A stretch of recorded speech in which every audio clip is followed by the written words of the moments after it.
പിതാവിനും പുത്രനും പരിശുദ്ധ റൂഹായിക്കും സ്തുതി ആദ്യം മുതൽ എന്നേക്കും തന്നെ ആമേൻ. ഇന്ന് നവംബർ മാസം 7-ാം തീയതി വെള്ളിയാഴ്ച. ഉൽപ്പത്തി പുസ്തകം 5-ാം അധ്യായം 24-ാമത്തെ വാക്യം. ഹാനോക്ക് ദൈവത്തോടുകൂടെ നടന്നു, ദൈവം അവനെ എടുത്തുകൊണ്ടതിനാൽ കാണാതെയായി. ഒരു യാത്രയ്ക്ക് 2 കാര്യങ്ങൾ അനിവാര്യമാണ്: സഹയാത്രികനും ദിശയും. മനുഷ്യൻ തൻ്റെ ജീവിതത്തിൽ പലരോടും കൂടെ യാത്ര ചെയ്യുന്നു. കുടുംബം, സുഹൃത്തുക്കൾ, ബന്ധുക്കൾ. എന്നാൽ ഹാനോക്കിന്റെ യാത്രയ്ക്കൊരു വ്യത്യാസമുണ്ടായിരുന്നു. അവൻ ദൈവത്തോടൊപ്പം നടന്നു. ദൈവം തന്നെയാണ് അവന്റെ സഹയാത്രികനും ദിശയും ആയിരുന്നത്. അവനെ ദൈവം എടുത്തുകൊണ്ടുപോയി. ഇതാണ് ദൈവത്തോടൊപ്പം നടക്കുന്നവന്റെ ജീവിതത്തിന്റെ അവസാനം, അമരത്വം. വേദഭാഗം നമ്മൾക്ക് നൽകുന്ന സന്ദേശം, ദൈവത്തോടൊപ്പം നടക്കൂ, ലോകം പിന്നിൽ മറഞ്ഞു പോകട്ടെ എന്നാണ്. ഇവിടെ നാം കാണുന്നു, ഹാനോക്ക് ദൈവത്തോടൊപ്പം നടന്നു.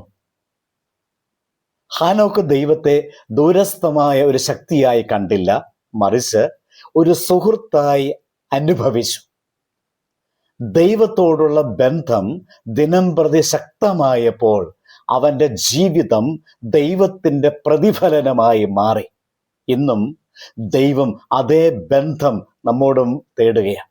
പ്രാർത്ഥനയിലൂടെ, വചനത്തിലൂടെ, വിശ്വാസത്തിലൂടെ ദൈവവുമായി നമുക്ക് ബന്ധം സ്ഥാപിക്കുവാൻ ശ്രമിക്കാം. ദൈവം നമുക്ക് മുൻപിലല്ല, നമ്മോടൊപ്പം നടക്കാൻ ആഗ്രഹിക്കുന്നു. അതുകൊണ്ട് ദൈവത്തോടൊപ്പം നടക്കുവാൻ നമുക്ക് ശ്രമിക്കാം. ദൈവത്തോടൊപ്പം നടക്കുക എന്നത് ഒരു വേർതിരിവിന്റെ അടയാളമാണ്. ഹാനോക്ക് ലോകത്തിന്റെ വഴികളിലല്ല നടന്നത്. പാപം, സ്വാർത്ഥത, അനീതി എന്നീ വഴികളിൽ നിന്ന് അവൻ വേർപെട്ടു നടന്നു. ദൈവത്തോടൊപ്പം നടക്കുക എന്നത് ലോകത്തിൽ നിന്നുള്ളതായ വേർപെടലും ദൈവത്തോടുള്ള ഉടമ്പടിയിൽ നടക്കലുമാണ്. ഇന്ന് നമ്മിൽ എത്ര പേർ ദൈവത്തിൻ്റെ വഴികളിൽ സ്ഥിരതയോടെ നടക്കുന്നുണ്ട്?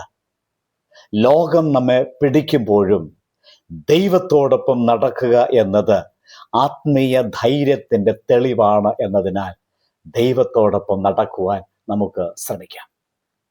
ദൈവത്തോടൊപ്പം നടന്നാൽ നിത്യജീവനിലേക്ക് പ്രവേശിക്കുവാൻ സാധിക്കും.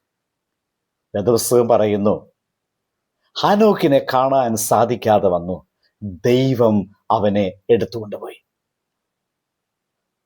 മരണത്തെ അതിജീവിച്ചതായ ഹാനോക്ക് ദൈവത്തോടൊപ്പം നടക്കുന്നത് നിത്യജീവിതത്തിലേക്കുള്ളതായ ഒരു യാത്രയുമാകുന്നു. ദൈവത്തോടൊപ്പം നടക്കുന്നതായ ഓരോ ദിവസവും സ്വർഗത്തിലേക്കുള്ള ഒരു പടി തന്നെയാണ് എന്ന് കാണാൻ സാധിക്കുകയാണ്. ഹാനോക്കിന്റെ ജീവിതം നമ്മെ പഠിപ്പിക്കുന്നു, ദൈവത്തോടൊപ്പം നടക്കുമ്പോൾ ജീവിതം സാധാരണത്വത്തിൽ അവസാനിക്കില്ല. ദൈവത്തോടുള്ളതായ സത്യസന്ധമായ ബന്ധം നമ്മെ മരണത്തിനപ്പുറം നിത്യജീവന്റെ അനുഭവത്തിലേക്ക് എത്തിക്കും. ഇന്നും ദൈവം നമ്മോട് അതേ ക്ഷണം തന്നെ ആവർത്തിക്കുകയാണ്, എന്നോടൊപ്പം നടക്കൂ. ലോകം നിങ്ങളെ ചിലപ്പോൾ അംഗീകരിക്കാതെ ഇരിക്കാം, പക്ഷേ ദൈവത്തോടൊപ്പം നടക്കുന്നവരെ ദൈവം ഒരു കാലത്തും ഉപേക്ഷിക്കില്ല. നമുക്കിന്ന് തന്നെ ആ തീരുമാനമെടുക്കാം, ഞാനിനി ദൈവത്തോടൊപ്പം നടക്കും. ലോകത്തിൻ്റെ ആനന്ദത്തിൻ്റെ പിന്നാലെ ഞാൻ പോകുകയില്ല. ദൈവത്തോടൊപ്പം ഞാൻ നടന്ന് നിത്യമായ അനുഭവത്തിൽ എത്തിച്ചേരുവാൻ ഞാൻ ശ്രമിക്കും. പ്രാർത്ഥിക്കാം. സ്വർഗീയ പിതാവേ, ഹാനോക്കിനെ പോലെ ഞങ്ങളെയും നിന്റെ വഴികളിൽ നടക്കുവാൻ കൃപ തരണമേ. ലോകം ഞങ്ങളെ തെറ്റിൻ്റെ വഴിയിൽ നയിക്കുമ്പോൾ നിന്റെ ആത്മാവിൻ്റെ കരം ഞങ്ങളെ സഹായിക്കണമേ. നിന്റെ വചനത്തിൽ ഞങ്ങൾ നിലകൊള്ളട്ടെ. നിന്റെ സാന്നിധ്യത്തിൽ ഞങ്ങൾ ജീവിക്കട്ടെ.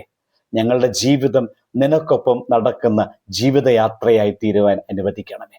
നിനക്കൊപ്പം ആരംഭിച്ച് നിനക്കൊപ്പം അവസാനിക്കുന്ന യാത്ര അതായിരിക്കട്ടെ ഞങ്ങളുടെ ലക്ഷ്യം. ആമേൻ. ദൈവം അനുഗ്രഹിക്കട്ടെ.